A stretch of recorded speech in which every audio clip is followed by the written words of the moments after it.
तो आइए हम लोग आज टेंस के अगले वीडियो देखते हैं। टेंस के बारे में जानेंगे। तो ग्रामर में आज हम लोग पढ़ेंगे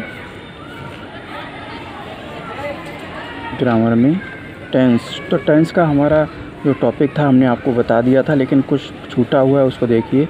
सबसे पहला अगर हम सेंटेंस की बात करें, टेंस में आगे जाके सेंटेंस कौन से होते हैं हमारे, अगर हम बात करें तो नंबर 1 जिसको हम कहते हैं असर्टिव सेंटेंस। असर्टिव सेंटेंस है ना। और नंबर 2 हम कहते हैं किसको,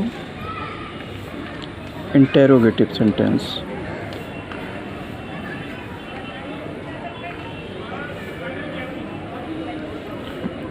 नंबर 3 हमारा इम्पेरेटिव।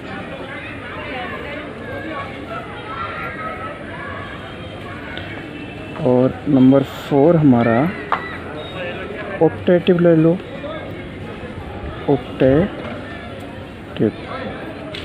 नंबर 5 हमारा एक्सक्लेमेटरी।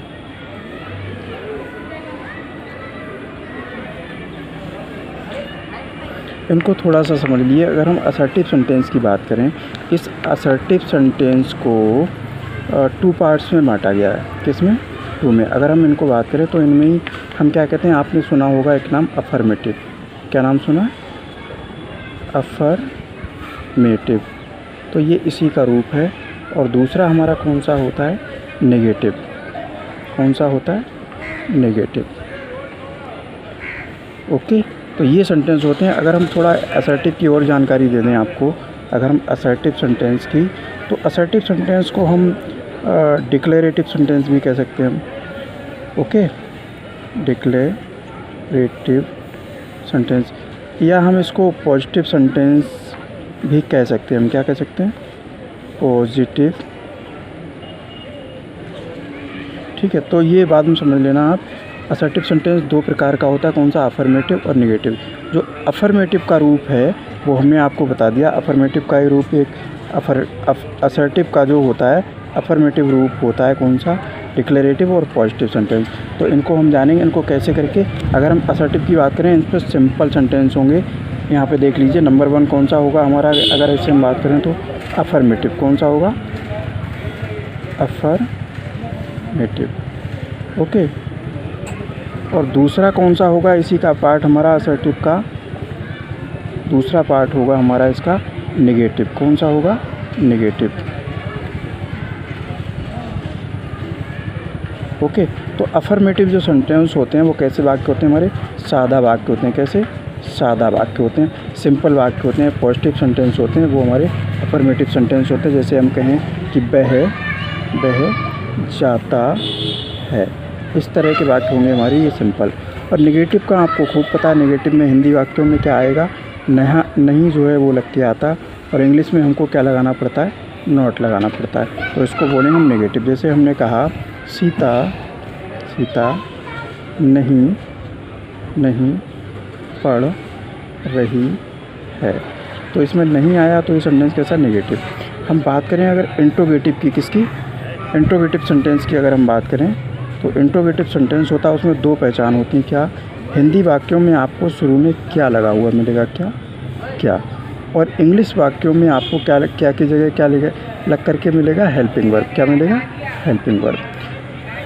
जो भी सेंटेंस की हेल्पिंग वर्ब होती हैं, डू डज से लेके हैज़ है सारी, उनमें से कोई एक। और 2 तरह की होती हैं, एक तो इस तरह का, दूसरा होगा तो आपको मिलेगा इंग्लिश में।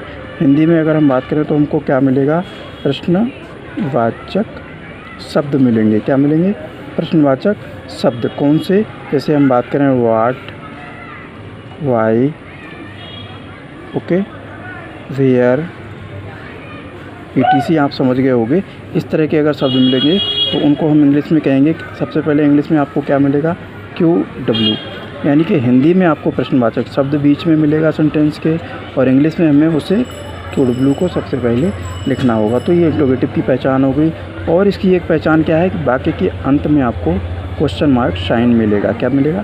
Question mark sign. ठीक है, अब चलिए हम देखते हैं कौन से इम्पेरेटिव सेंटेंस। जो इम्पेरेटिव सेंटेंस है हमारा नंबर 3 कौन सा है हमारा? इम्पेरेटिव।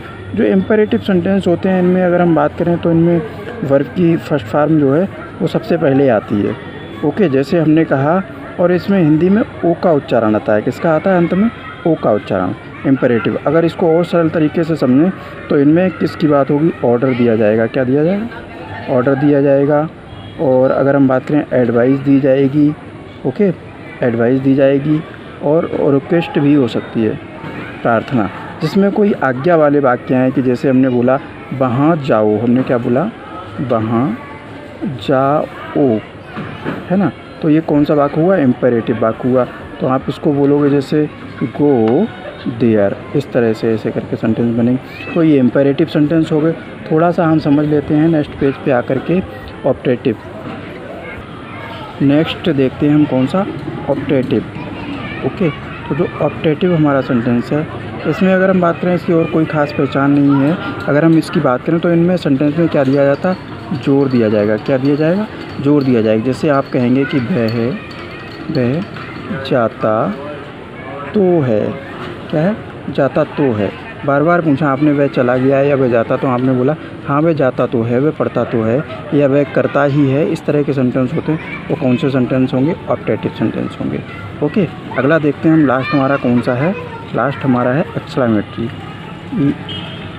एक्सक्लामेटरी।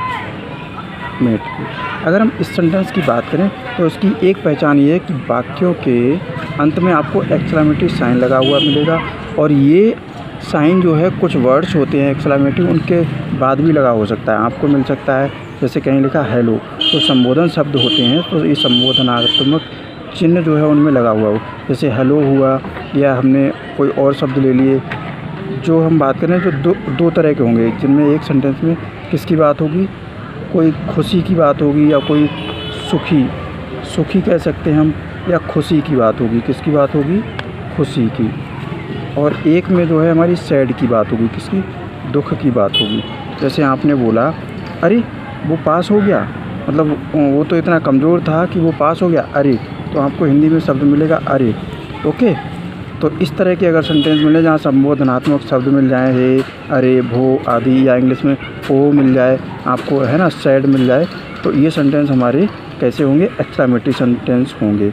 ओके, ये सेंटेंस के बारे में आप देख लीजिए। आगे अब हम लोग पढ़ेंगे present indefinite sentence. Okay, thank you, bye bye, मिलते हैं नेक्स्ट वीडियो में।